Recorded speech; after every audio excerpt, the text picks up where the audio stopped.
window average replacement cost a customer can expect is between $600 and $800 for an average quality window. A customer can expect to pay an average of $8,000 to $15,000 on a common single-family home entire window replacement, which would typically include the labor, all of the permitting, and disposing of all of the existing windows. Residential windows can last between 20 to 30 years, depending on the quality of the window. A lot of these windows have warranties that can protect the client for 20 or 30 years. There are some companies that have glass protection, so basically if the windows break for whatever reason, they will come out and replace them.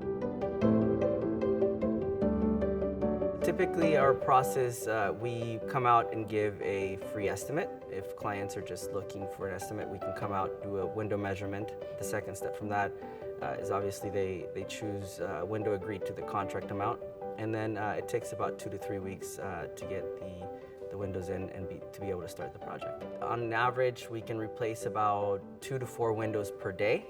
So depending on the amount of windows, if you only had a small house with 8 or 10 windows, then we can do that with 2 to 3 days. A customer can expect between 2 to 6 crew members, and it just depends on obviously the size of the project and the scheduled activities for the day.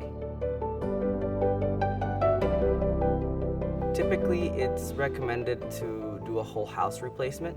There's a lot of companies that will only work on that basis. You're gonna get better pricing if you do it that way. Plus, the house will perform better if you replace all of them and not just, a few here and there. When you're replacing windows, it typically is going to save you energy in your heating and cooling bill. Sometimes buying a window that's not necessarily a top brand, just looking at some reviews online, usually you can find some good companies out there that you can save some money on the product.